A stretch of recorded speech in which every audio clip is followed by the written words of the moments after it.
Hello, everyone, and welcome to today's webinar on Counter-UAS systems. I'm Ron Hawkins, Senior Director of Industry Relations for the Security Industry Association. We are very pleased to be holding our first joint webinar with the Confederation of European Security Services, CoESS, today. So we are welcoming people from around the world. And I'll say a few words about SIA and then hand it over to my CoESS colleague. SIA is the leading trade association in the United States. We provide government relations, learning and development, technical standards, networking, and events resources and services to more than 1,600 corporate members across the United States and around the world. And this is, as I mentioned, our first transatlantic webinar. There will be another one we are planning for next year on artificial intelligence, but today we'll be talking about counter-UAS systems and the legal, regulatory, and practical challenges that are being faced on both sides of the Atlantic. With all that having been said, I'd like to hand it over to Alexander Frank from CoESS. Alex. Ronald, thank you very much for the introduction. Also from my side, good morning or good evening from Brussels today. Very warm welcome. Nice to see so many attendees joining. Indeed, this very first joint webinar between SIA and CoESS, which I'm sure is not going to be the last one. My name is Alexander Frank. I'm Deputy Director General at CoESS.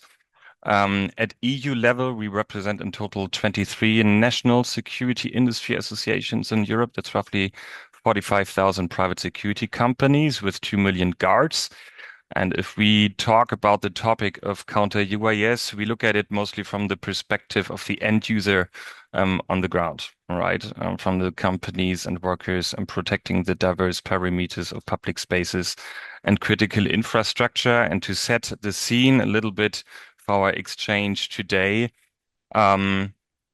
Counter-UAS, it is a topic that we've been following since quite some time, but in the current world that we're living in, it is becoming a very real and not hypothetical threat anymore. In the context of the Russian war against Ukraine, we see not only the wars are not being far away, but almost on a daily basis, acts of sabotage and espionage on critical infrastructure and military perimeters, on offshore infrastructure in Europe. So we believe it's a very timely exchange to have because from the perspective of our industry in Europe, we currently cannot do much more than drone detection. We can verify to some extent, but only with very little exemptions.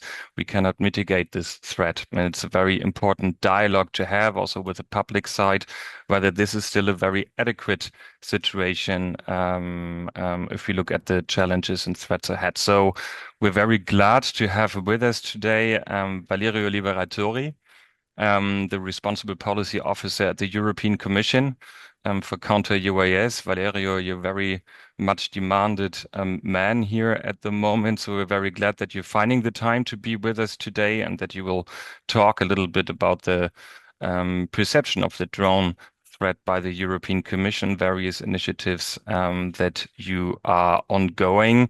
We will, after your presentation, go directly to an open floor and Q&A because you will have to leave a little bit earlier, and then we will hand over to Brett Feddersen from Defense Solutions and SIA Drone Security Committee and Cornelius Toussaint from Condor Security in Germany from the CoESS Drone Expert Group. But for now, the floor is yours, and I will do my best to show your slides right now. Thanks a Give lot, me a second. Alexander. Highly appreciate it. Just a couple of words from my side. Yes, you were correctly referring to my current position in DG Home, Migration and Home Affairs. Actually in the Internal Security Directorate and dealing with counter-terrorism, so with a strong internal security angle. I do have personally a long-term law enforcement background. I'm getting old. There is nothing to do about that. But please, the next one. So I will try to provide you a couple of some insights on our perception from the threat angle, but also namely the ongoing initiatives and upcoming initiatives in order to counter the threat posed by drones, which is not potential. The first communication dating back 23 was called the potential threat. Now we are calling about a real, unfortunately, a real threat, despite the fact that when it comes to the internal security, the EU has not been affected for the time being by terrorist attack with the use of drones. But as you were referring, the recent incidents involving drones over sensitive areas in Europe have highlighted a gap in the current defense capabilities, which triggered new strands of work, which are aiming towards enhancing the defense posture, countering the threats posed by drones. Actually, you might have heard and read the European Defense Readiness 2030, which entails a strong defense angle, which is quite natural, given that threat coming from the eastern flank. But we don't have to forget the strong internal security angle, not only because we have guiding documents released by ISIS, which were inviting to strike, for example, the Olympics in Paris, but we had recently cases of radicalized person planning attacks here in Belgium, or in the some cases of foiled attacks throughout Europe. So the angle is dual. From one side, the military dimension, the other one, the civilian one. And actually, as you might know, we drafted back, as I was mentioning, in 2023, counter drone communication aiming towards countering the threat posed by drones, which was identifying 18 key actions, which I will show that shortly as very concrete actions in order to draw up a fully fledged EU counter-drone policy. But given the current escalation, let's say, the communication will announce, this is really a new upgraded communication that will be released, adopted in Q1 26, and it's stemming essentially from the current key actions, further upgraded, further enhanced. Please, the next one, Alex. If you manage, otherwise...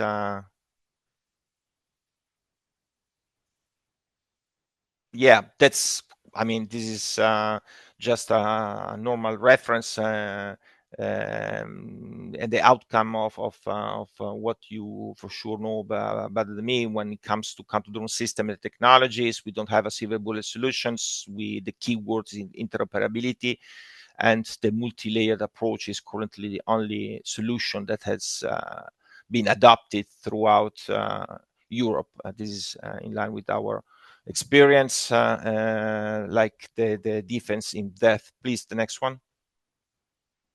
So when it comes to the EU policy, as I mentioned, there was this adaptive communication back in 23 as one of the flagship action of the drone strategy 2.0. We have the new EU strategy adopted in 25, covering for the next 5 years, which is reserving a strong reference to the need to tackle the threats posed by drones. And we have an upcoming agenda which will be adopted in the January of the next year. The new structure will follow more or less the same at the current counter-drone communication on 6 pillars, plus expanded to a new pillar focusing on border. The next one. Allow me here to flag, I don't want to go too much into details because of time constraints, but just to flag some of the key actions to give a concrete example about what we already implemented. First of all, we set it up a counter-drone expert group. All member states are on board, sharing best practices. Allow me to say that this is a field in which law enforcement are quite keen to exchange their experiences, like other sectors. So all member states are sharing their experiences in terms of best identified solutions, operational experiences like the counter-drone coverage provided in the framework of the Olympics, in the framework of huge high visibility events which took place in Croatia this summer, or during the visit of the Pope in Portugal, or in the context of the NATO summit in the Netherlands, or here in Belgium. And this is quite useful because this is the fora in which member states are sharing best practices and direct contacts, and we are already established cross-border support. For example, when Croatia held this huge concert, 500,000 people attended it, there was a team of special intervention units, the Austrian Cobra, the Italian GAS, alongside the special intervention units of Croatia, who manned the neutralization system. Of course, the DTI was in the hands of the local authorities, of the joint team, while the neutralization was in the hands only of the local authorities. There was no clarity about what is the phenomena when it comes to the threat posed by drones. We had a old study of Interpol, where we didn't have real data. This is another problem. I mean, we have widespread information on the net everywhere. Everybody is detecting drones, so it's difficult. So we started a platform in order but it's AI based and using the EMM, which is a European platform. And our member states are checking, let's say, the news in order to have a more realistic reference of what are the incidents involving the use of drones. We had also dedicated meetings. The next one focusing on the sharing of classified information. We have a quite important project that you for sure might have heard about, which is the ISF funded project Courageous. Thanks to Courageous, the pre-standard for harmonized testing methodology have been already approved, and Courageous is working towards full standard, while some of the consortium members are helping us in developing voluntary performance requirements, namely the Polish Military Academy, and the mapping, which is the Greek, performed by the Greek Center of Study, CHEMEA, a mapping of the existing regulatory framework, which is quite diverse, which is quite heterogeneous. You might have read that, I mean, when it comes to the use of legitimate drones, the EU regulation of reference is dating back to 2019, but there is no provision for enforcing this regulation. So many member states have adopted in this vacuum with national legislation. I'm just mentioning them. Slovenia has introduced fines for each one who is operating a drone not registered. Croatia is demanding the drone operator to register on a governmental app the use of it. We have projects of undergoing right now an approval process, which are introducing, let's say, also the enforcement. But I mean, many member states are reaching out to us requesting to take initiative. So we are in the midst of having this mapping exercise, which might trigger an initiative at EU level. Next one. And we'll just pick up some of the key actions just to give you JRC, our Joint Research Center, have developed really interesting guidance, technical handbooks on DTI technology, and a new one on neutralization is coming. Another deliverables that I think it's quite relevant. We developed 2 cycles of training for law enforcement, which have been delivered in JRC premises, JRC Hills, in the use of counter-drone system. And the next training will be held Q1, Q2, 26, but inclusive also of the neutralization phase. Why is important in this context to focus a little bit on this 5 days training? Because our idea is to extend this training to the private sector. I already mentioned that in the past, Alexander, as you know, but now this is a fact. We need to involve the private sector when it comes to the protection of critical infrastructure. And this is a concrete step that we will offer. There are many member states who already offer the premises to take this training might take place. Portugal, the Netherlands, Finland, and we will see where this will be organized. Can you move on? Just picking up many funding.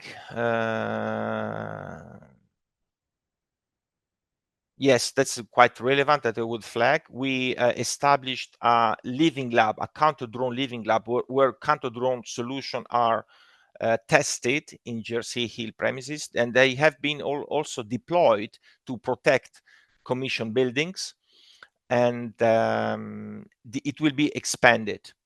We know that also on NATO side, there are ongoing works to establish our center of excellence in Turkey, and we are in constant contact with NATO colleagues of the counter-drone expert group, of course. And we are also thinking to upgrade this our center of excellence, our living lab, in a fully fledged center of excellence. We have already established some contact exchanges with the Finnish Center of Excellence for Hybrid, just as a reference, and we are working on it, because of course there is also the need to design the structure and the manning, but this will be, let's say, the main topics and the main focus for 26. The next one.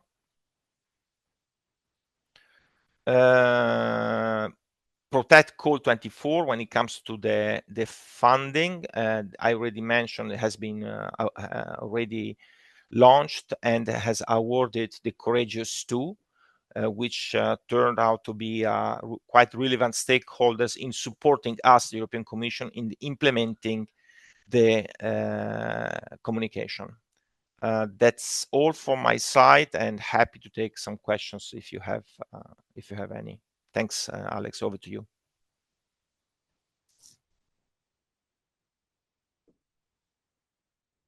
Thank you much, Valerio, for this, I think, very quick ride through the many initiatives that you're conducting at EU level since 2 years now already. For those who are not aware of them, I can only, for example, highlight the handbooks of the JRC, which we found highly useful, also promoted internally. And of course, from our perspective, it's good to hear, encouraging to hear that there's a perception of the European Commission that the private sector must be involved, particularly in the protection of critical infrastructure. I believe a challenge that we see from our members, taking it to the member state level, that it's to bring this message also to the ground, to the national level, because it's a perception, I believe, that our members still often do not share from member states to engage in a structured dialogue with our industry, how we can collectively protect critical infrastructure, for example. I would propose we can collect some questions from the floor. Ronald, I do not know how you do this, usually via the chat or just by raising the hand, but probably I can already start with one question to set the scene. I know that you're conducting also legal mapping exercise at EU level to check the regulatory challenges and barriers that we're facing, because they are complex. They're very complex. They're legal aspects, ethical concerns, liability aspects. Where do you stand with this mapping exercise? Thank you, Alex. Thanks a lot. Actually, I already mentioned it briefly in my first introduction. Our counter-drone expert group has been engaged in with the first set of questions, a questionnaire that they have answered. The questions have been handed over. The answer have been handed over to CHEMEA, which is a research center based in Greece and member of the Courageous 2 consortium. Further integrated and developed by Interpol. Interpol is also a member of the consortium of Courageous, and this is also allowing us the reaching out to the stakeholders that are extremely relevant for us. Now, CHEMEA is in the midst of collecting all the answers and elaborating them, and we are expecting to have let's say a complete overview this month already. So this would give us the possibility to start to work on it, and as I told before, start ASAP with with a legal initiative. Yes, indeed, 2019 there was a different word. The 2019 regulation are not enforcing, as I told you, and there is absolutely the need to start with a new legal framework, which might entail consider the security angle, which was missing. How this will be done, if ad hoc recommendation or regulation just for deployment of counter-drone system, or part of a more broader revision of the drone 2-point strategy, that's still to be seen, because as you mentioned, when it comes to counter drones, there are many. It's very complex. No, I mean, you have to regulate. You cannot distinguish with that clarity the drone and counter drone domain. So I think, but it's just me guessing here, that once we have this mapping in place, there will be the need for a strong internal discussion and to see if which is the legal, let's say, framework that will be drafted for regulating this field. Perfect. Thank you very much for this very precise response. I see Cornelius' hand raised as well. Well, yes, a question or a request or wish. You told about a little bit of the Center of Excellences, counter-drone testing centers. I think these would be something very helpful and very needed for the industry to do something, not only to go to the Ukraine to test their capabilities, which is actually the only way really to do it. Thanks, Cornelius. I mean, indeed, the Ukrainians are also regularly invited in our working group, as you can imagine, given that they have the best available operational expertise, and they will be also invited in a possible establishment of a new center of excellence. As you said, to have an EU hub is absolutely important, but also my presence here is just to flag that when it comes to counter drones, I mean, institutional approach, I mean, we have to go hand in hand with the private sector. There are no other solutions in order to find the best solutions. So I can only support what you just said, and we just hope to upgrade the existing living lab, which is already operational since the 1st March of this year, in a fully fledged counter-drone center of excellence. All right, Valerio. By the way, given that, sorry if I may, given that, Alex, you mentioned the handbooks, it's already time to upgrade them. But for some parts, for example, the threat assessment, I think they are quite and still valid. In the meantime, GRC has developed other documents, but they are just for the expert group. But these that you mentioned are publicly available, and you can download them freely, just for the record. All right, thanks for that. We have a question from one of our attendees, actually a two-part question. Will mitigation be done on a country-by-country basis or at the NATO or EU level? And also they ask, what is the time frame to start mitigating versus detection only? I can, I think, answer partial to this question, meaning that among the different strands of ongoing strands of work, there is the pooling and sharing initiative, which is handled by our ISF-funded high-risk security network.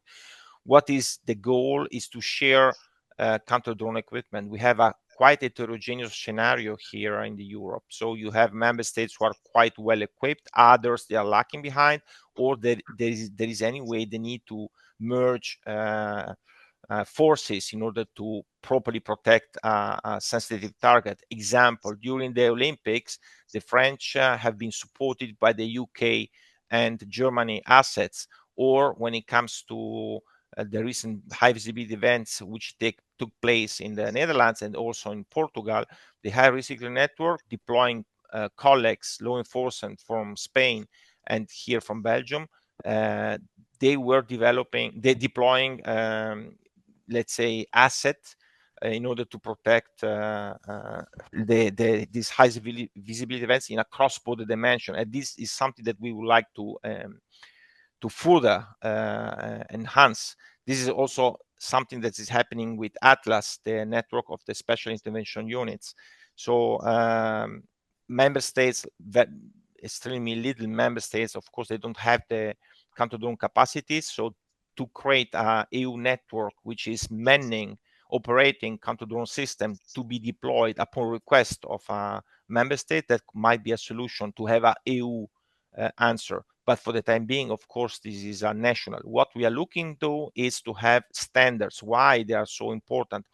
European Commission, as you know, they are in the midst to allocate funds, especially when it comes to the border security. But the idea is to provide funds. With these funds, member states are invited to purchase system that can be interoperable. And so there are I mean, I'm opening here the Pandora vase, strategic autonomy, and EU I mean, or a specific system. It's a quite relevant topic for us, of course, and while providing the call, for sure there will be the references on the criteria that have to be followed in order to purchase this kind of equipment. I don't know if I've been clear. The other question was about the detection and neutralization phase. Did I understand correctly? Yes, they ask about the time frame. When will you move from detection to mitigation? This is absolutely depending upon the threat, and as you know, this is completely evolving. The latest trends. I mean, I followed just recently a trial performed by the Spanish National Police, which they simulated an attack to a VIP performed with a fiber drone under a garage. I mean, we thought that would not be effective. Instead, it was. So, as you know, fiber drones are already ruling out all the traditional technologies. So when it comes to timing, this is incredibly. I mean, I don't have to tell CIA or defense the speed on which these technologies is evolving. So it's really difficult to set a clear timing. Alex, I'm really sorry, but I really need to leave you now. They're calling me. Of course, we fully understand. Thank you so much for joining us today. But if you have follow-up questions, so you need to reach out to me also after the meeting, please do so. Okay.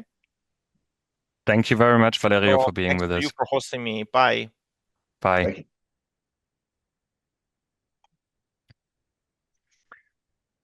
Good. I believe that would leave the floor to Brett Feddersen from Defense Solutions. Good morning, good afternoon, and good evening. I appreciate you all pulling this together. Collaboration, I think if people aren't aware, collaboration between the United States, ICAO, and EASA and the European countries has been a long-standing tradition and something that is extremely important in this effort as well. So I am the Vice President of Strategy and Government Affairs for Defense Solutions. We are an RF cyber takeover system that is worldwide in over 30 countries. Several of the European countries are using our system. And what makes it unique is the fact that it's a passive detection system and takes control of the drone and lands it safely. I bring this up because in the United States, there is a lot of concern at the congressional levels as well as the federal levels and state levels that interfering with a drone, which is categorized as an aircraft, and I think it's rightfully so because it protects the operators as much as it protects the people on the ground, that the ability to take control of drones or to mitigate drones in general are something that the Congress in particularly is a little bit hesitant to accept. So kind of pulling on the question that was asked earlier, the United States Congress authorized the Department of Justice and the Department of Homeland Security the ability to detect and mitigate drones in 2018. It was a 5-year pilot program that was supposed to stop in 2022. And however, now there's been 8 continuing resolutions which have extended the authorities continuously. So sad to say that our current authorities for counter-drone remain at the federal level and have not changed since 2018. There are several regulatory proposals and legislative proposals that are trying to adjust that and expand those authorities that the federal government has out to state and local law enforcement, and as well as critical infrastructure security, because we know our law enforcement, it isn't necessarily at every critical infrastructure point of interest or sensitive sites. So that has been a very uphill battle. We've been fighting the battle for quite a while. I was first thrust into the interagency and congressional discussion back in 2014 during the Obama administration when we had 2 drones land on the front lawn of the White House. And that quickly spun up the idea of how secure are we from drones. The U.S. has been implementing things at the federal level since then, but then again, 2019 came around and the disruption at Gatwick created another concern that rippled from Europe to the U.S. as about aviation safety and how we're going to handle those type of things. Our biggest argument in the fact that we're trying to expand these authorities comes to the fact that Congress and individuals just in general don't understand the technology that's out there. The technology that is out there has been proven safe and effective by FAA and TSA, not all, but a majority of them. Systems that are out there are passive in nature. They're not interfering with any type of privacy laws or regulations, but that becomes something that is constantly talked about or brought up again in conversations with Congress. They just don't seem to understand what information comes from counter-UAS systems. They tend to think that there's videos that come with it, that tend to about videos from what the individual pilot is taking, text messages from their cell phones, emails, things like that. And the majority of systems that are out there do not do any of that. And that becomes a huge hurdle for us in Congress to overcome. Secondly, then, the authorities being passed to SLTT, state, local, tribal, and territorial law enforcement for the United States, is being pushed by the executive branch quite hard. And by that, I mean the FBI and the Department of Justice and the Department of Homeland Security have gone to Congress several times and asked them to expand the authorities to state and local law enforcement across the country because the federal government doesn't have enough resources to fully protect everywhere inside the United States. And so that becomes another discussion that we have as to when will that mitigation then trickle down. DTI in itself is passive, detect, track, and identify. Passively is legal to use in the United States. There are some concerns over some more active systems, but for the majority, if it's a passive system and you talk to your attorney and you talk to the vendor or manufacturer, you'll see clearly that these are not violating any of the federal or state statutes that are out there, which means that, law enforcement, airports, critical infrastructure, public safety aspects, they can all use systems for detect, track, and identify and kind of build a stealth awareness or an airspace awareness around them. But that still has never been challenged in court in the U.S., and a lot of people are afraid to kind of take certain steps in that direction. The White House has been a huge advocate for counter-UAS inside the United States.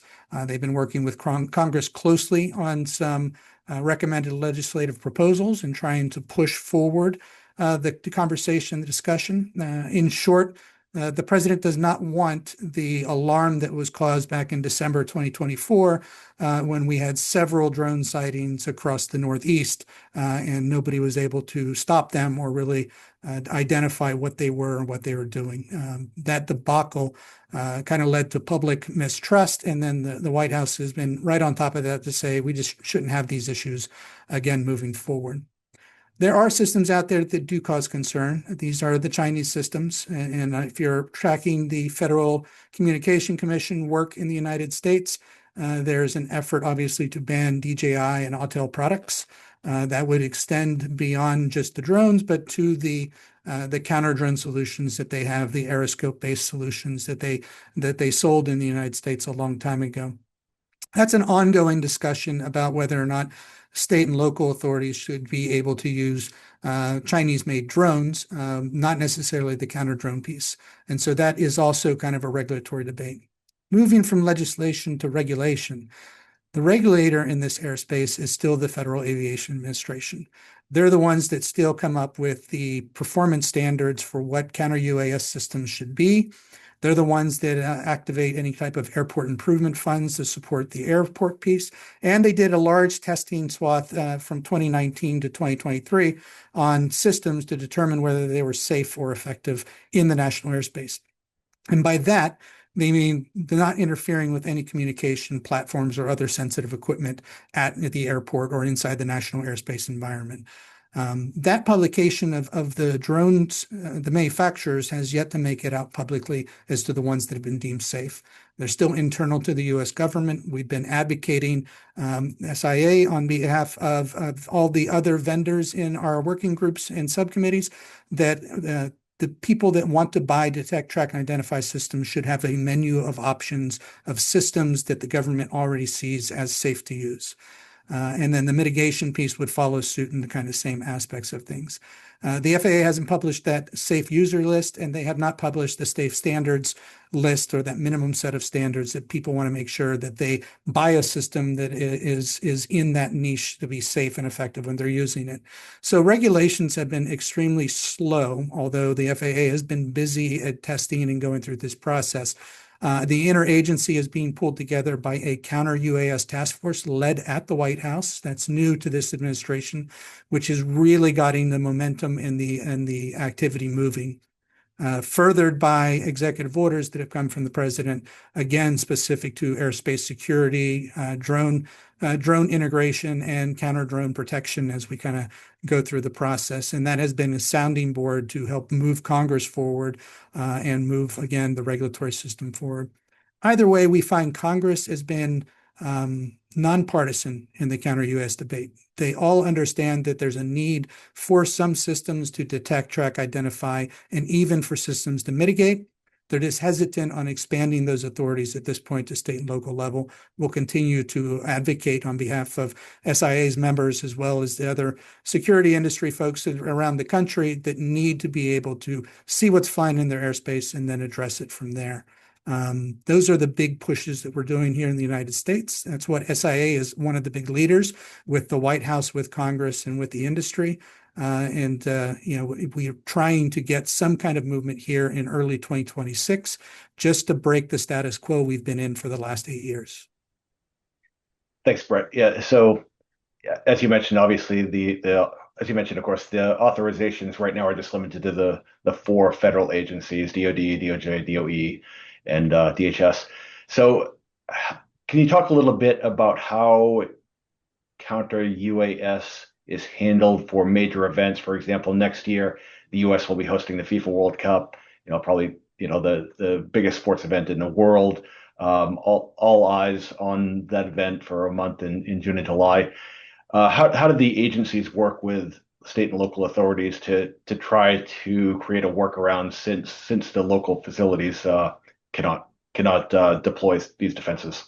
Now, that's a great question. So the World Cup, America's 250th anniversary, is coming around the corner in July of 2026 as well.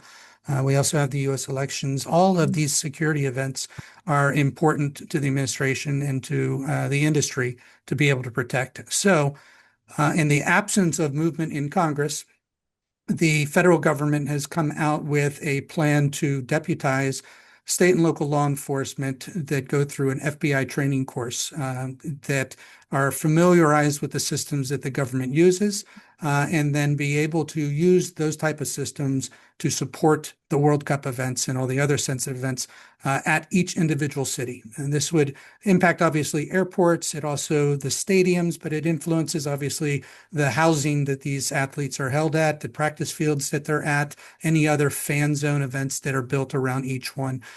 Fortunately, the U.S. is well-versed in these type of events at large scale. Between Super Bowls, World Series, inaugurations, and different things. The federal apparatus comes together quite well and coordinates individually with each one of those local law enforcement groups for the events. This is what is happening right now. The FBI's training course is open to state and local law enforcement from those jurisdictions right now, and then will be expanded to other jurisdictions later.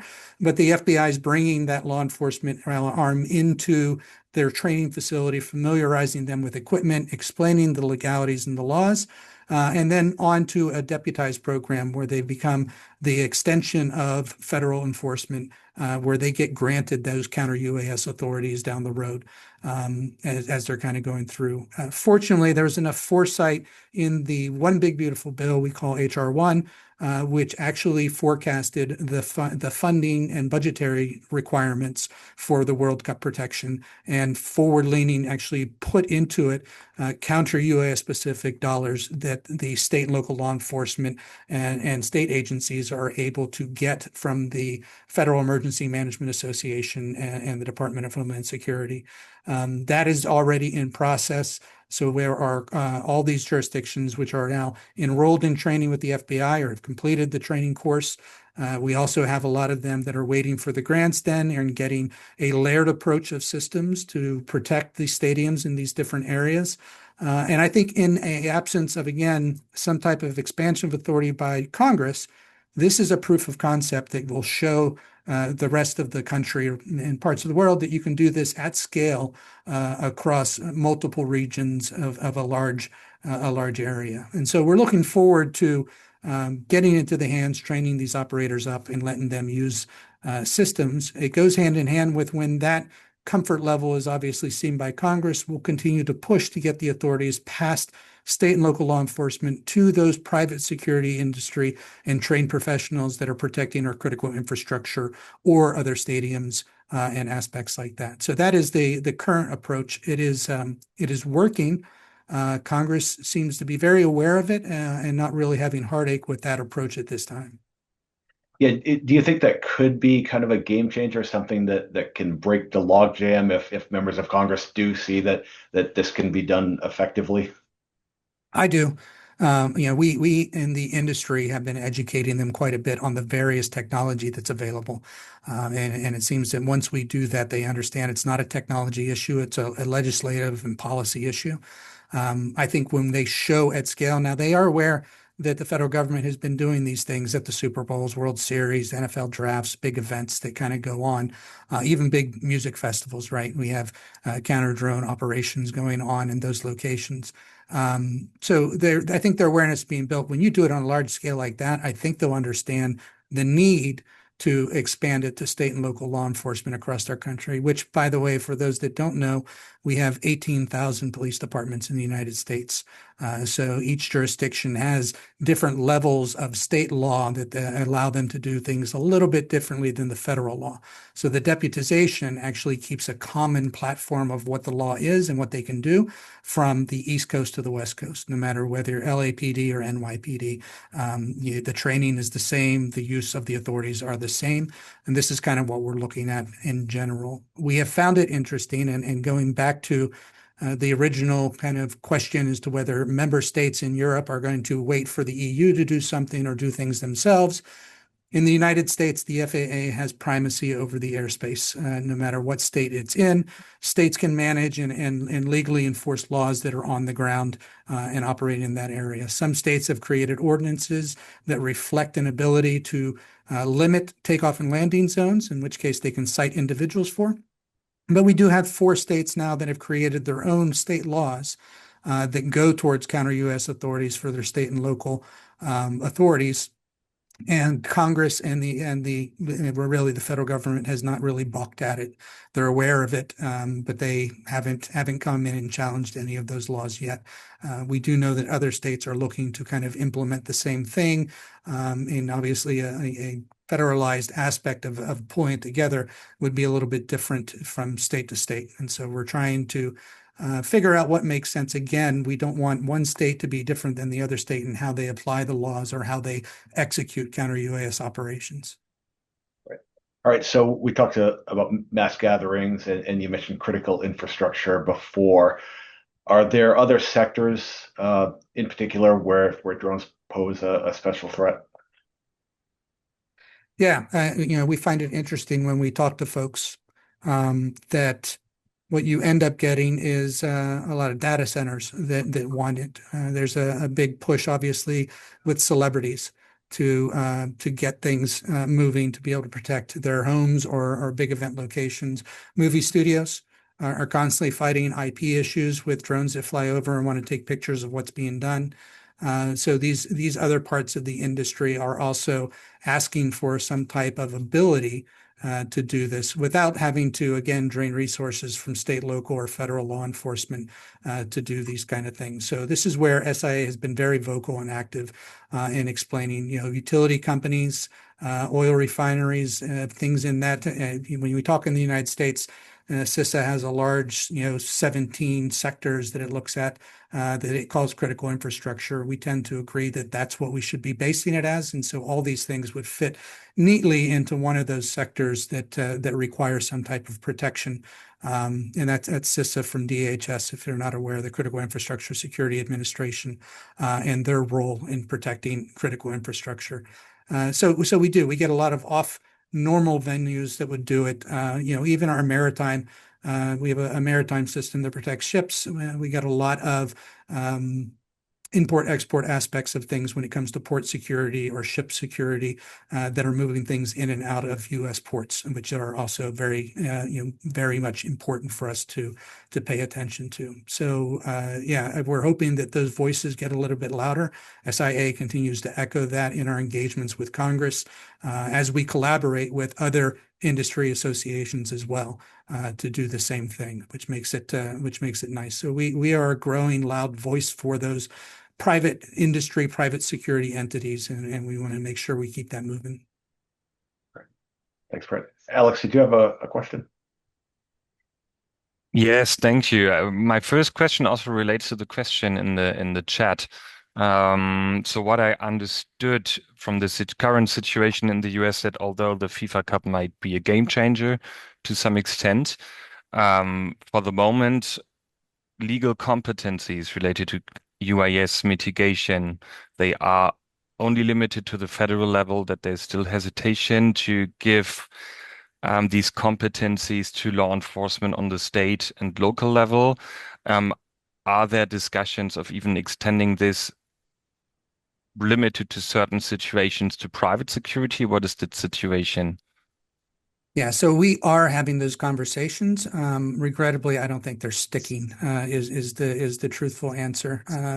We do not put forward any legislative proposals or any advocacy efforts that do not include private sector security or trained security professionals, because we know that the majority of the critical infrastructure in the United States is protected by those entities, not necessarily law enforcement. Nor does law enforcement, again, have the resources to go into those critical infrastructure and protect them on a regular basis. So that is definitely a high angle bullet point that we say all the time, that we put into our information sheets, into our education manuals. It's extremely important that we expand it there. There are some folks in Congress that are amenable to that consideration, but there are also a lot of folks that are not, that are hesitant for the state and local law enforcement, and they see the private security aspect to be a bridge too far at this point. I will say that we advocate constantly for our members or other trade associations to advocate for the expansion of authorities all the way down to the private security professionals because of the need for it. And we're not really confident that if Congress solves the state and local law enforcement issue, that they're going to be fast to go back and add on the security aspect of things. Again, we've been on this conversation for quite a while, and we still haven't gotten in congressional action in the right direction for this. So we will continue to advocate for that.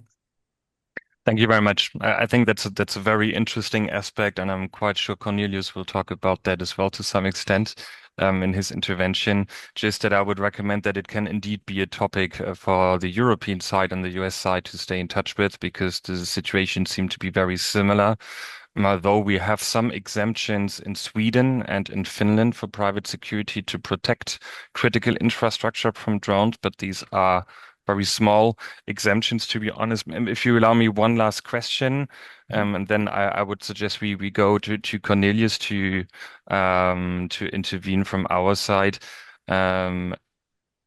you mentioned it's quite an uphill battle. Since when have you been working particularly with Congress on this issue? So we started having pretty in-depth briefings and discussions about drones and drone threats in 2014. In 2015, the White House released a presidential memorandum executive order saying that we are going to expand drone usage in the United States while safeguarding privacy and civil liberties.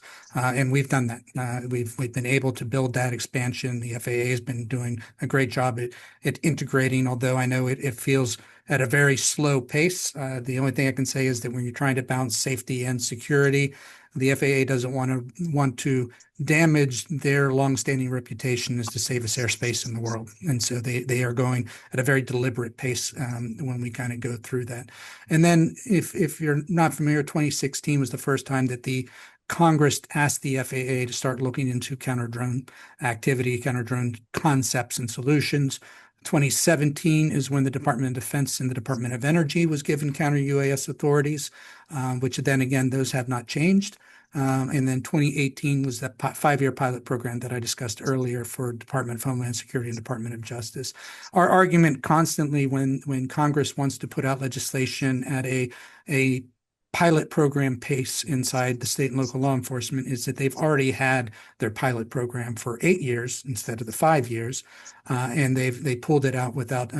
There was one incident, but they've been able to kind of get past that and work through those issues. But 8 years without any kind of misappropriation of the use of the systems, any type of privacy violations, or any type of incidents that causes a catastrophe or any type of accident, air or ground. Is a pretty good pilot program record, and I don't think we need another one for state, local law enforcement or private security. Thank you very much. I think this puts things also a bit in perspective in which time frames we are also asking here in this uphill battle. I would suggest that we hand over to Cornelius to give a little bit the perspective of private security companies in Europe. In this case, I'm from Germany, and the challenges you face and what the situation and incident response looks like as well. Cornelius, the floor is yours.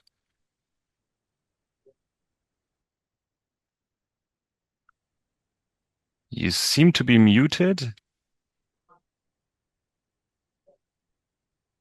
Now, you hear me, right?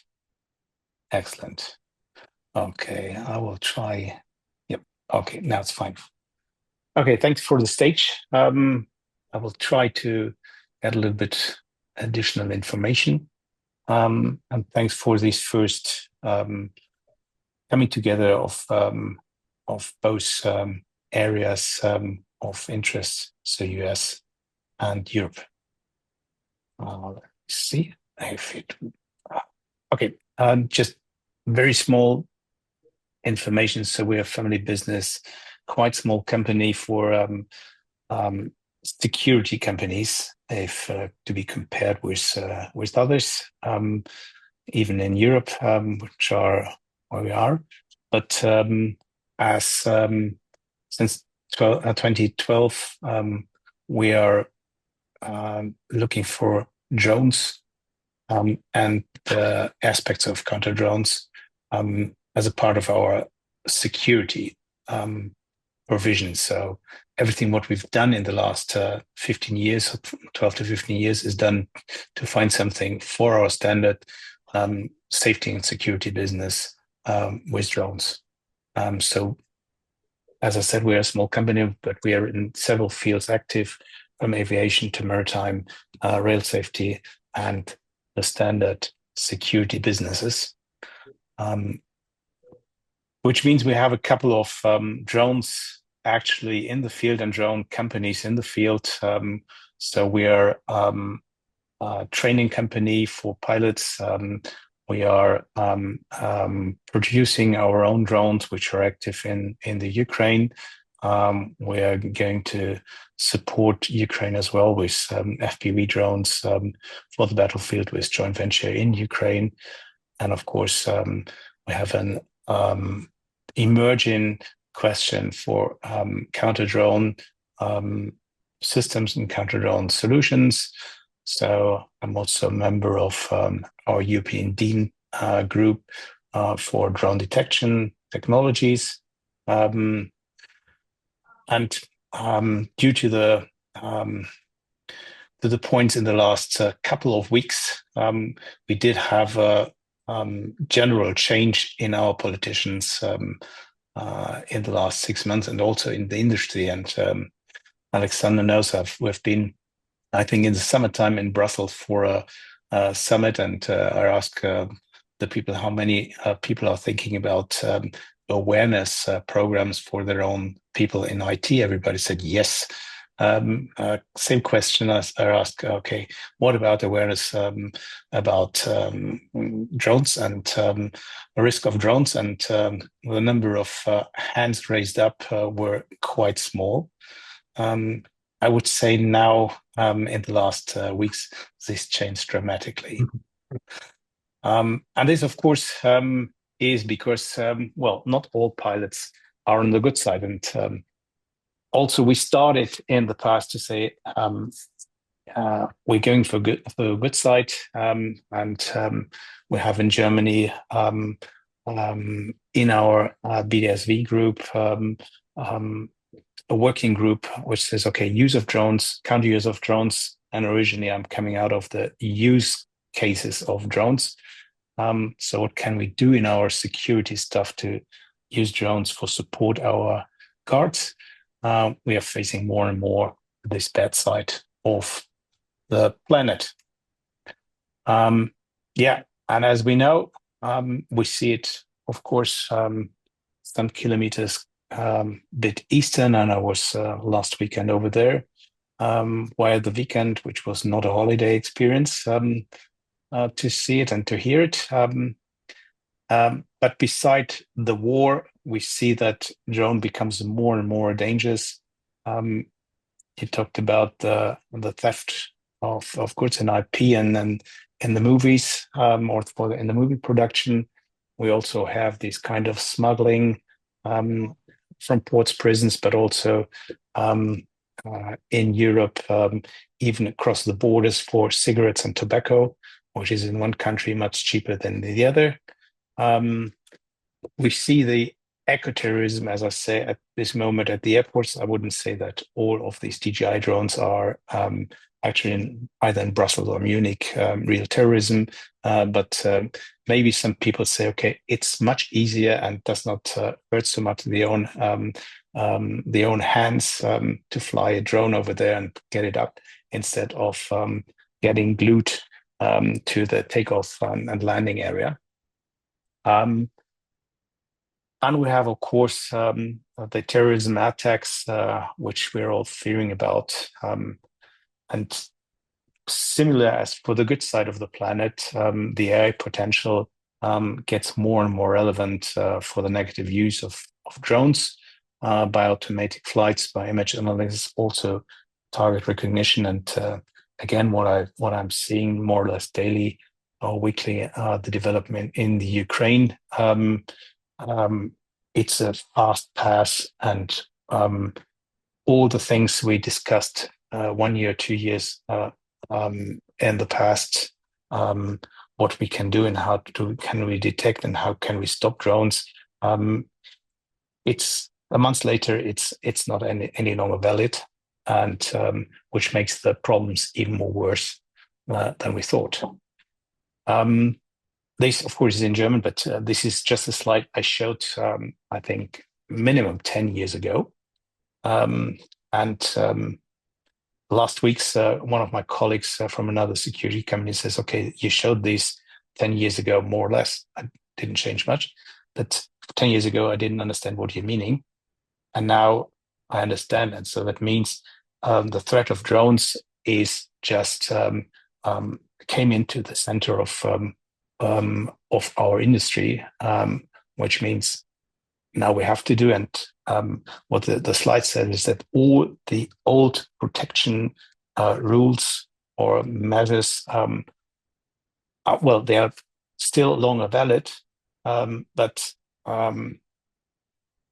we have other things to be taken care of. You just mentioned the data centers, where a high fence is not longer any protection against drones.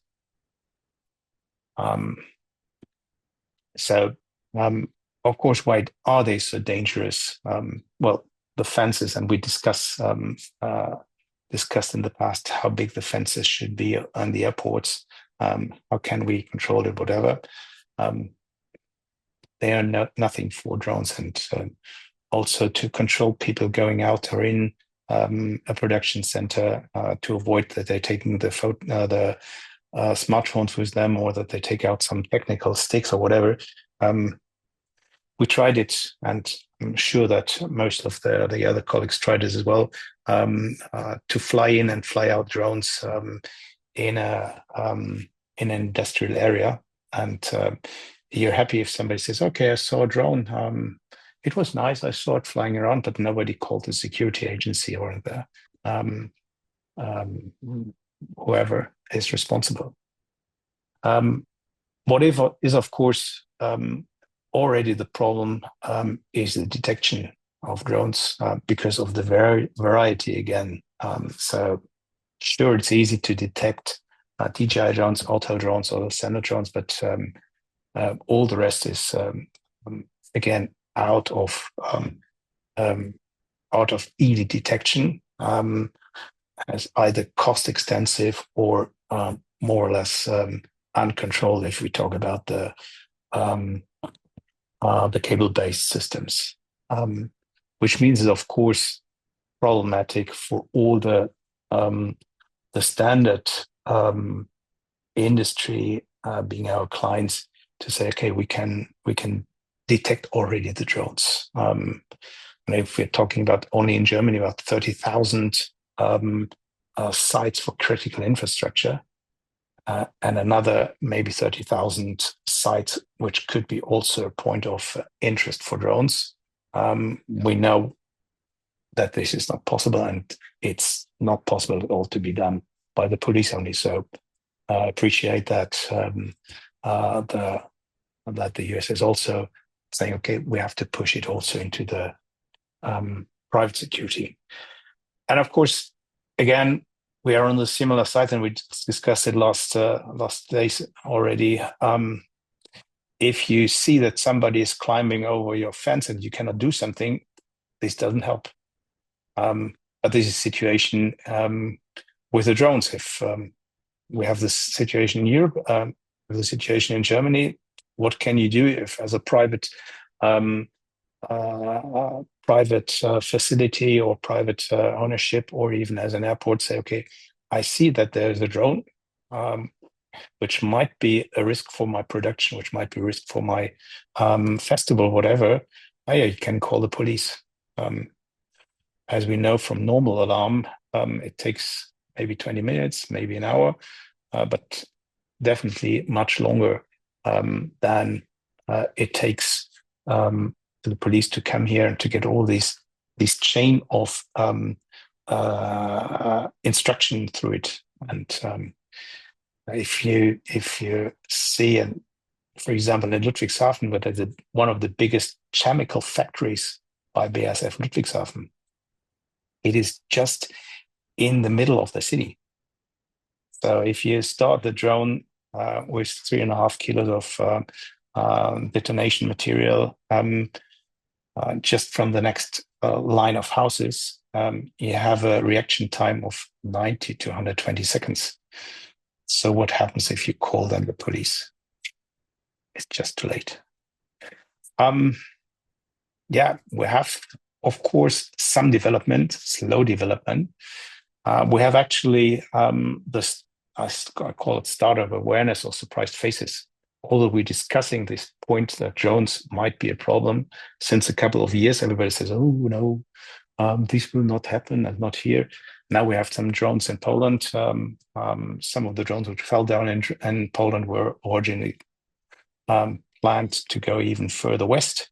We have all the days drones around airports, about ports, about everywhere. And even drones about military camps and other things. And yeah, everybody's calling, what can we do? How can we detect them? Our politician says we have some country called Bavaria, which says we have our own drone police. We shoot everything down. today, tomorrow, whatever.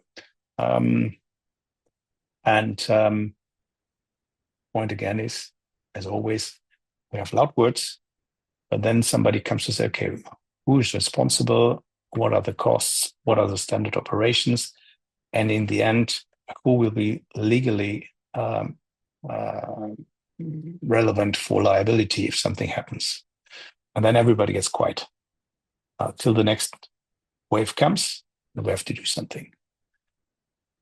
We have a lot of technical presentations as well. Again, from Bavaria, shoot them down.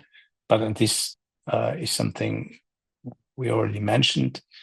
Drone is not a drone. So we're talking sometimes more about the military drones, which are only 1 to 5% of the problem. But the 85, 95% is not on the table, where the private security actors would be surely in place, because you don't have to shoot all the drones down. You can cache them, perhaps, whatever. But these means, and that was a question I asked to Valerio, is we have to train it. We need opportunities to test it. And how can I test my drones against any jamming in that situation? Or how can I test my jammer or my detection system if it is not allowed to fly in these areas and not allowed to use the jammers for testing? So we have to go to the Ukraine to test it, which makes no sense at all. And everybody says we have to do something. And in the end, we would then find out that we have some companies highly with highly prices say we are fantastic in AI, and at the first tests, either for military or in Eastern Europe, they dramatically failed because the theory is good, the practice is not working. Then, of course, again, we have round tables of experts which are talking with the hope that somewhen it will be again away from the table.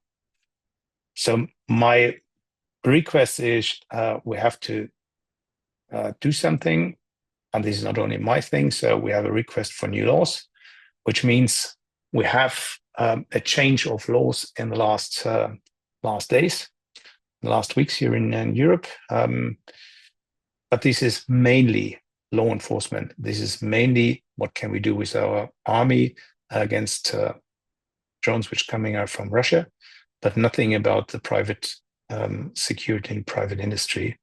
These are mainly out of official discussions, although, as I said, the police will not be able to handle everything. So that's what I shortly said already. We have a new law which says, yes, Bundeswehr is allowed to support federal police to take down drones. And I always said, yeah, this is right. But there was a very small point which most of the people didn't read.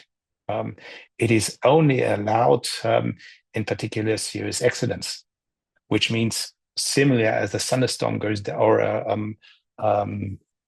a hurricane is coming over, similar situation, but nothing if a drone is flying over a Bundeswehr camp or flying over an airport or whatever. And this is no particularly serious accident. But most of the people didn't see. So we have, again, some limits. I will skip this thing because mostly I said, but one of the things is we discussed it in the morning. Another around is the qualification of employees. If we have good technology, that's fine, but how can we qualify the employees to make the decision and the right decisions just in a couple of seconds? And we all know it from the alarm centers. We have to qualify for the right things, and we have to do something about the liability. Now we could say, okay, leave it because everything is too difficult. But again, as we are all coming out of the security industry, and we don't tell each of our clients to say, if you want to secure your house, you need fences of 50 meters height. You need to go down into the earth with big steel or whatever. But it all has a level of security. And this is something we have, I think, to start with, getting the awareness of the people to say, okay, if a drone comes, what can I do? Do I have to close the doors? Whatever. Do some penetration tests as well, starting with detection of drones, regular checks. If the drone which fly maybe over the site left something on the roofs, which is more important than the drone. And also handle the drones similarly, a bit like the IT security. So, yeah. Again, getting our industry, my assumptions are the police and army will not have enough people. So we are needed to this new threat to industry and also to military. We'll get new tasks, and we need also by these new organizations into our companies. The laws are a little bit similar as I understood from the US. The laws are on the level of 2018, but the technology is going to 2030, and this is we're far ahead this thing. So we also have some recommendations, which I stated already a little bit. But the main thing is we need testing, we need clear rules, we need the emphasis to say, okay, law enforcement as well as private security companies have to work together to secure our countries. But also we have to be aware that we should not and we cannot close the air traffic because, again, on the other side of the planet of private security, there are so many good things which drones can do for our security that we should avoid to say, okay, easiest thing, we do everything red flagged or close the air for any drones so that everything which flies can be shooted down because there is no problem, everything's bad. Yeah, so this was a little bit of rush to the things. Thanks for the audience, and yeah, be happy for questions from your side. Thank you very much, Cornelius, for, I think, a very good overview of where the challenges of our industry lie, actually, and which indeed, it seems to me, are quite comparable between the US and Europe. I'm just having a quick look at the Q&A. First of all, a question whether there will be a cross-learning exercise between the US FIFA Cup and the European Cup taking place in England. Alex, I think that came in at the end of Brett's presentation in discussion of the World Cup next year. Okay. Yeah. If you don't mind. So, the Euro Cup and the Olympics were very good learning grounds for layered defense opportunities as it went through. Currently in the U.S., in talking with FIFA, talking with, again, the Olympic Committee and some other folks, we have been getting lessons learned and valuable information on how layered systems should be used, what's the most optimum placing for it, and what you get out of it. And those lessons learned were being applied to the planning now for the World Cup here in the U.S. Our lessons learned following the World Cup will go back to the same audiences there. So yeah, there is, Counter-UAS has been in use for the Euro Cup for a while, and those we're building every year on new techniques and new ways to use the technology that's out there to kind of optimize distance, range, feasibility, and accuracy. So yeah, good question. There is cross-learning going on, and it will continue with GB Jones and FIFA moving back to the other side of the pond. Thank you, Brett. Then we also had a question, what, if anything, can private companies do to mitigate this new threat? So what I saw also in Cornelius, your presentation, but maybe you want to build up on that. It's basically only catch or shoot, right? Would you like to further go into that question? Well, mitigation, of course, starts with you can hide something. That's the easiest thing. Then, of course, you have the possibility to do something with nets. Yeah. I remember that in the Netherlands they tested with the birds to catch down the drones, which is a nice idea, but I don't think we have so many birds.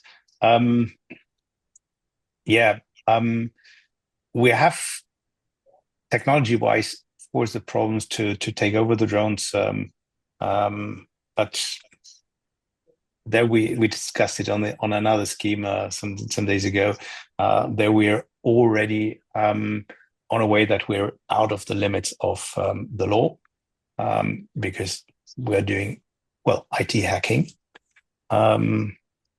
which is for the private companies again not allowed. We can of course check where the pilots are. This is a good thing, but only then if the pilots are flying with RF or HF. And in the end, we have to discuss how can we get down the drones which are uncomfortable. And not only because we see it in Ukraine, but with every other thing we can stop the drones, there is a next level. So in the end, if we don't discuss now how to get down, how to shoot down drones, we will have to discuss it. And to catch the drones is, of course, a nice thing, but this only works if the drone is standing somewhere in the middle over the takeoff and landing area, but not if a drone flies flexible. If anybody says this will work, this will also work with fast changing drones and flying drones. I can only answer if this would be the way, then the Russian and the Ukrainian soldiers would use it. So, and if you see all these videos, most of the catch drones are flying either on one position or very slow, but not in a speed which is a threat. Not to mention that requires a reset. Yeah, unless you have a lot of nets available, a lot of systems ready to go, it makes it a little bit more difficult.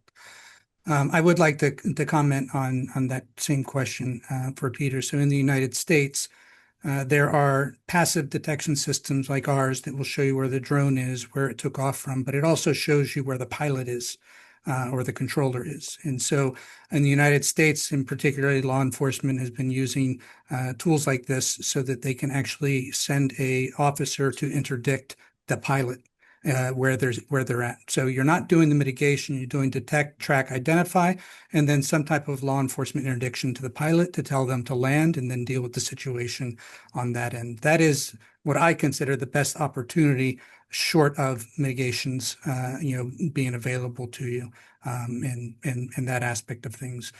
Systems that do that, some systems are able to go ahead and add mitigation into the same hardware, so you don't have to buy multiple sensors. So that's something that's also available out there. But this is for any company that's not in law enforcement, that you can still get passive detection systems. Just make sure that your company legal is talking to the vendor's legal and understand exactly how the systems are operating, how it works. Mm-hmm. All right, if I could jump in with a question from our attendees. Are there any standards around the identification of drones as non-person entities, and in particular, the use of device certificates for drone authentication? And he mentions that goes to your comment about using IT techniques for managing these. As I said, we have a working group in Dean to standardize these detection systems. But we are working now since 2 years. The technology changed, and it's not easy to get this rightly standard. We started also. The very easiest point was how to classify the drones in sizes and in threats by or threats by sizes. After a while, we had to have the cousin was this more higher threat, a bigger drone or a faster drone, and to say what system is better than the other to detect something is also not really possible. As in the end, we see each of the sensors have good or bad things. So if you want to have a real good detection, you need multi-sensor fusion to say, okay, this I detect the drone by a radar. I can follow it with a camera. I can hear if it is whatever. So it's not easy. Yeah, companies so clear answer is it doesn't get it. Yeah, companies should be able to explain where their gaps are, and then what type of other layered of solution could go on to cover those gaps. So it's good to ask those type of questions. If you're getting a vendor that says that they can do it all and they don't need anything else, then you should probably look around for another vendor. Yeah. All right. So only the question, if you say, okay, what is the distance of detection? The distance of detection belongs to the drone, belongs to the area. So some can only look in the height, some can do it also on the flat surface. So it's not easy to say, okay, that's similar as you would ask, tell me what is the right car for me. Yeah. Right. All right, a couple more attendee questions. For situations where you are trying to protect multiple facilities, but there are different counter-UAS platforms in use, would there be a technology integration issue if facility managers choose different vendors? And then they comment, I imagine this could get complicated at scale.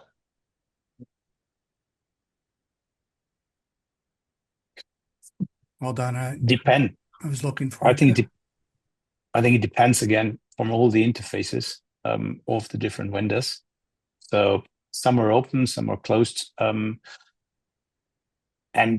again, it's like the sensor. I was a couple of years in Germany with some of the sensor producers and Hensoldt and whatever who was there, and mostly they said, okay, we are the best in this, but if we want to do something, we work with them together. And the next says, okay, we do this and this, we're the best, and we do with them together. So again, it's a question which sensors you need, and then of course you have to check which sensors are compatible to others and have some interfaces to use. But this is also a point of permanent development of a new industry. Right. Yeah, I will say that the short answer to that is yes. There are integrators out there in command and control systems that can pull together various systems or various things in together so you have one control area. There are also vendors that have the ability. Defend is one that has a very open API architecture and allows for a lot of plug-in and integration development into other C2s. We also are able to put our systems in regionally distant areas and provide one screen to the operator that will be able to see those different areas and be able to do the mitigation on it as well. So you don't see multiple sensors out there all coming up with the same drone. You see one drone integrated into that type of picture, and then you can still integrate acoustics, optics, and radar into different platforms so that you get what you want. I think in scale, if it's a larger organization that is a large regional piece to it, they may want to figure out where their core sensor is and then how they want to build into it and get that command and control structure centralized. It's all possible with the technology that's out there. It's just going to take some time and some money. to make sure that you get what you want in your environment.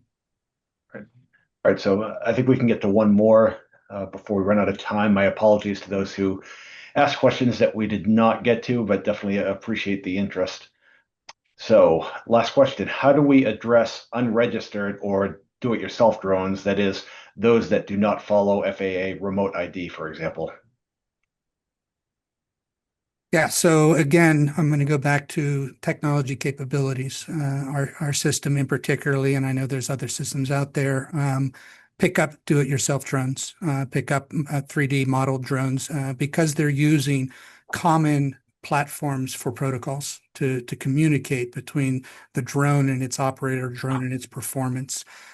Remote ID, while we agree it was a great premise, is not necessarily vetted out to be the ADSB of the drone world. And we're hoping that, again, when we're talking regulations, that systems that are passive, detect, track, and identify systems can help bolster U-Space in Europe, right, or UTM, traffic management systems in the United States that show you where drones are and where ones are appropriately authorized and which ones are not appropriately authorized. So, to address that issue, I think we've also talked about taking the FAA registration system and providing that information into the United States. We have the NCIC, which is a database that all law enforcement have access to when they call their dispatch for a license plate and find the registration information, that they can do the same thing if they're using systems with serial numbers that go back and will either tell them that the FAA does have a registered drone, or that drone is not registered and not complying with the federal law. Those are things that we've been talking about. I think these are the next incremental steps as we kind of build out an integrated airspace that starts with drones, moves to unmanned or advanced air mobility, and then moves into manned traffic and commercial aspects as you move forward. But that's a good question. Technology can address those issues. All right. Alex, did you have a question before we go? Yes, maybe for closing, and thank you very much for all the questions also in the Q&A. I can only recommend that maybe you also reach out to SIA and us, and we see to which extent we can get back to you. Maybe to wrap this up with a look at time, some countries in Europe, it's getting dinner time. So last question, if you allow, maybe for 20-30 second response. So what I understand from both your interventions is that we're still in an uphill battle, although the situation that we're in doesn't really allow for that, right? So we also have a role as an industry to play to create that awareness, both for legislators to better understand the technology that is out there and don't be afraid of using some certain technology, but also an awareness that the private sector also on the ground is required, because law enforcement can practically not protect all the parameters out there. What can we do to create that awareness, in your opinion? So I'll start and then pass it to Cornelius. Join an active trade association, and I don't mean that tongue in cheek to drive membership. I'm just saying that there are other people that are in this quagmire with you, and the best way to approach Congress and the government to move these policies forward is kind of in a loud group voice. Also, we tell everybody, especially in the United States, call your representatives at the state level and the federal level. Explain to them that this issue is a huge issue, and that they're way behind the power curve on enabling the protection of our critical infrastructure, our sensitive sites, and even honestly just protecting our communities. There should be no difference between a Super Bowl event having a counter drone system and a smaller college or high school football game, where you still have hundreds of people, some places thousands of people that you still need to protect from the threats that come out in these drones. So yeah, be active by joining a group, and be active by reaching out to your representatives. Thank you, Brad. I'm not really much to add on it. We have the same thing. I think explanation is a point to say, okay, what are the threats, what are the possibilities, and how we can work together. And also explanation that it's not possible to wait for the big politician role or only the police to support you. And I think this is something we have to create networks to the industry, to the critical infrastructure, also to and with police and with the armies. And I think the good thing is that what I understand now from police and the armies in Europe is that they see, okay, the private security companies have the ability to test something much earlier than the budget is released for the law enforcement companies. So we are ahead by technology, and we have to get this into the rules. All right, great. I think we've run out of time. As Alex mentioned, I'm sure there are some hungry people in Europe. So well, in the U.S. too, since it's lunchtime here. But yeah, want to thank everyone for presenting today. Thank you, Alex. Really happy to kick off this partnership with CoESS. Thank you, Brett. Thank you, Cornelius, and of course, thank you to Valerio. And to Brett's point, if anybody out there wants to find out more information about the Drone Security Subcommittee or about SIA in general, securityindustry.org. You can check us out online or reach out to me directly, rhawkins at securityindustry.org. Happy to provide you with more information. Thank you all for attending. And Alex, I'll give you an opportunity to say your goodbyes. Thank you very much indeed. I think that was a very successful launch of our joint activities. I see that also due to the interest in the Q&A and registrations. I take also the mission to the associations to take these matters further on all different levels that they are, be it European, federal, state, and local levels. There's a lot for us to do, and I look forward to our continued communication on this as well. Thank you very much to the speakers of today, to the attendees, and we keep in touch. Thank you very much, Ronald, for the collaboration. Thank you. Thank you. Thank you. Bye. Bye-bye.